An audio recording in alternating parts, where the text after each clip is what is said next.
कौन थे वो गुंडे, कौन थे वो आतंकी जो फायरिंग कर रहे हैं खुलेआम? क्या यही राम राज है? राम राज नहीं, माफिया राज है। ये कहीं ना कहीं दरिंदों का राज है, ये भेड़ियों का राज है, ये आतंकियों का राज है। ये कहीं ना कहीं भाई करा सकते हैं कोई नॉर्मल आदमी भी। खान सर तो बहुत बड़ी चीज है, उसके पास तो माइंड है और कहीं ना कहीं क्रांतिकारी व्यक्तित्व है। वो नहीं कर रहे हैं, बड़ी सुविधाएं दे रहे हैं युवाओं को, बच्चों को, गरीब बच्चों को, शोषित वंचित जो बच्चे हैं जो पढ़ना चाहते हैं।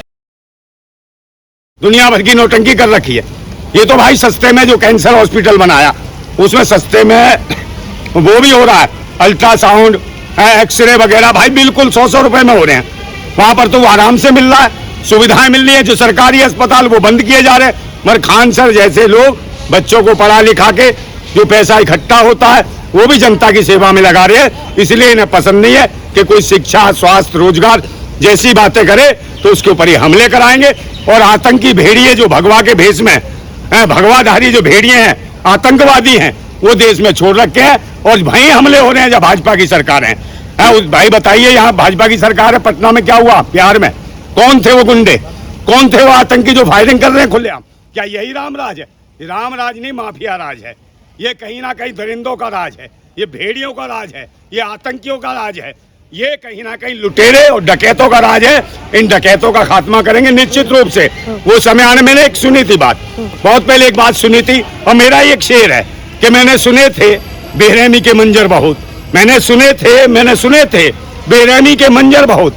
आज ये मंजर मैंने देख भी लिया और जिस कमीने को दिया था देश का ठेका हिफाजत का, उसी कमीने के हाथ में खूनी खंजर देख भी लिया। ये हालत है आज देश की। लेकिन नंदा भाई, ऐसा टीचर बहुत है देश में, लेकिन जो खान सर ने काम किया है ऐसा शायद ही कोई होगा। देखिए, खान सर जैसे जो लोग काम कर रहे हैं, बड़ी सुविधाएं दे रहे हैं युवाओं को, बच्चों को, गरीब बच्चों को, शोषित वंचित जो बच्चे हैं जो पढ़ना चाहते हैं, उनको जितना प्रोत्साहन दे रहे हैं, जिनका उनका आत्म उत्साह बढ़ा रहे हैं, उनको आगे बढ़ा रहे हैं। जो कभी पढ़ने की नहीं सोच सकते थे, ट्यूशन नहीं ले सकते थे, उन बच्चों को मैं खान सर फ्री की भी ट्यूशन पढ़ा रहे हैं और बहुत शिक्षा के बहुत कम पैसे ले रहे हैं। इसी से जो माफिया हैं, शिक्षा माफिया, वो कह रहे हैं भाई खान सर ने तो कर दिया हमारी दुकान बंद और हम कहाँ जाए, अब हमें हो रही है भाई, गर्मी में भी ठंड पैदा कर दी उन्होंने। तो ऐसी हालतें हो गई है इनकी, तो अटैक नहीं करेंगे। सरकार के लोग चाहते हैं कि भाई सरकारी स्कूल बंद हो, प्राइवेटीकरण हो सब चीज का, और सरकार में बैठे हुए चंद लोग और चंद जो व्यापारी लोग हैं या कारपोरेट जगत के लोग हैं, शिक्षा का एक अधिकार चाहते हैं। तो सरकारी जो है सिस्टम जो है पढ़ाई लिखाई का वो खत्म कर दिया। और खान सर जैसे अगर इंस्टीट्यूट खोल के अगर बच्चों को आगे बढ़ाने की सोच रहे हैं, शिक्षा पे सवाल उठा देते हैं, नीट पे सवाल उठा देते हैं कि नीट की परीक्षाएं लीक क्यों हुई, और जो परीक्षा हुई है CBSE के अलावा जो प्राइवेट जो कंपनियों को ठेका दिया शिक्षा पेपर कराने का, वो भी एग्जाम फेल हो गए। तो आप किसको जवाब देंगे? उसके बाद कह रहे हैं सेनाएं करेंगी, सेनाएं करेंगी। बताइए यार, सेनाएं इस काम के लिए पेपर नहीं करा सकते, तो ये सेनाएं काम करेंगी? तो ये ऐसी हालत है, सेनाओं का जहाँ काम था वहां सेनाओं से काम नहीं लिया गया, पुलवामा में काम नहीं लिया गया, पहलगांव में काम नहीं लिया गया, उरी पठानकोट में काम नहीं लिया गया, जहां बिना लड़े सैनिकों को शहीद करा दिया। इन पाखंडियों ने सेना के शहीदों के ऊपर भी कहीं ना कहीं मोमबत्ती अगरबत्ती जला के देश की जनता से वोट मांगे। पेपर लीक ना हो इसलिए वायुसेना का उपयोग करेगी सरकार। देखिए, वायुसेना तो इसका मतलब है बिल्कुल नकारा है सरकार, निकम्मी है।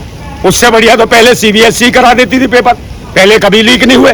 अब लीक क्या, सरकार की मंशा ठीक नहीं है, वो जानबूझ के कह रही है कि हम बड़ी पारदर्शिता कर रहे हैं। भाई सेना क्या कराएगी? ये एग्जाम तो कोई भी करा सकता है। उनसे बढ़िया जो इनका सिस्टम है, उससे अच्छे एग्जाम आप लोगों में से कोई शिक्षा का बोर्ड का अध्यक्ष बना दे, आप करा देंगे बढ़िया। लेकिन नंदा जी, जिस तरीके से खान सर इसमें बयान दिए थे, खान सर ने बोला था कि मैं तो अच्छे से 5 लाख बच्चे का पेपर मैं खुद ही करवा सकते, जो कि लीक भी नहीं होगा। हाँ, क्या इस सब वजह से खान सर? हाँ बिल्कुल, ये तो भाई करा सकते हैं कोई नॉर्मल आदमी भी। खान सर तो बहुत बड़ी चीज है, उसके पास तो माइंड है और कहीं ना कहीं क्रांतिकारी व्यक्तित्व है। वो निश्चित रूप से क्रांतिकारी युवा शिक्षक है। वो देश के युवाओं को, देश के छात्रों को वो आगे बढ़ाना चाहते हैं और उनकी पढ़ाई लिखाई जो कई सालों से मेहनत करते हैं जो युवा छात्र, उनकी ये खराब ना हो पढ़ाई लिखाई, इसके लिए खान सर ने आगे आके बोला। और ये शायद वो भूल गए कि वो मुसलमान है। अगर ये ध्यान रहता कि वो मुसलमान है तो शायद ना बोलते, मगर वो बच्चों की शिक्षा के लिए, देश के जो युवा है, जो चाहे किसी भी धर्म मजहब का है, उसकी शिक्षा को आगे बढ़ाने के लिए खान सर ने बोल दिया। मगर इन्होंने टारगेट कर लिया कि खान सर यानी मुसलमान है, अब राजनीति खान सर के ऊपर होगी, क्योंकि कोई इंस्टीट्यूट वाला दूसरा कोई मुसलमान नहीं है। ये खान सर जो पॉपुलर भी है, फ्री में शिक्षा भी दिलाता है, बच्चों को आगे भी बढ़ाता है और ये अच्छा काम कर रहा है और पूरी दुनिया में नाम है इसका। तो निश्चित रूप से इसे टारगेट किया जाएगा खान सर को और इसके ऊपर हिंदू मुसलमान की राजनीति लास्ट होगी। सवाल है नंदा भाई, क्या लगता है कि इनके पीछे कौन है? इनके पीछे आप सब जानते हो आरएसएस है। आरएसएस काम कर रही है, उसकी मानसिकता क्यों करेंगे? बिल्कुल वो नहीं चाहती भाई, वो मनुस्मृति को लागू करना चाहती है और मनुस्मृति में चाहते हैं कि दलित, पिछड़े, आदिवासी ये लोग शिक्षित ना हो और ये ना शिक्षित हो और शिक्षा जो है कुछ लोगों की एक पूंजी बन के रह जाए। वो जिसको शिक्षा देना चाहेंगे उसको शिक्षा देंगे, अन्यथा अशिक्षित रहेंगे तो लोग भाई धर्म का झंडा उठाएंगे और कहीं ना कहीं इंसान ही जानवर बन जाएंगे और आपस में धर्म मजहब के लिए लड़ेंगे, जातियों के लिए लड़ेंगे। यही चाहते हैं, क्योंकि भाजपा को खुद नहीं पता अपना टारगेट क्या है और हर पार्टी के अंदर आरएसएस के एजेंट है, हर महकमे में आरएसएस के एजेंट है। यहाँ तक कि जुडिशरी में आपने देखा इलाहाबाद हाई कोर्ट में एक जज क्या कह रहा था, कटमुल्ला, मुल्ला ऐसे शब्दों का उपयोग किया। उसके बाद आप ये देख रहे हो सीजीआई को, ये भी किस प्रकार के बयान दे रहा है। और फिर जब सुप्रीम कोर्ट का उससे पहले जो पूर्व सीजीआई था बीआर गवई, उसके ऊपर किस प्रकार जूता उछाला गया, फिर उसने भी बता दिया कि मैं भी आरएसएस का चेला हूँ, एजेंट हूँ। और वो कहाँ गया, बागेश्वर के पास अपने बच्चों को लेके पैर छूने। तो इतने पढ़े लिखे शिक्षित होते हुए और पूर्व सीजीआई होते हुए जब पाखंडी छठी फेल होके पांव छुएंगे तो क्या देश की स्थितियां होगी, ये सबको दिख रहा है कि सीजीआई जितने भी हैं वो भाजपा के एजेंट हैं और कहीं ना कहीं आरएसएस के गुलाम हैं। इस देश को ईमानदारी सच्चाई से आगे नहीं बढ़ाना चाहते, ये देश को आतंकवाद की ओर झोंक रहे हैं, उग्रवाद की ओर झोंक रहे हैं और निश्चित रूप से इस देश में आंदोलन होगा और आंदोलन ऐसा होगा कि लोग भूल जाएंगे श्रीलंका के आंदोलन को और कहीं ना कहीं बांग्लादेश के, नेपाल के आंदोलन। यहाँ बड़ा खतरनाक आंदोलन होने वाला है।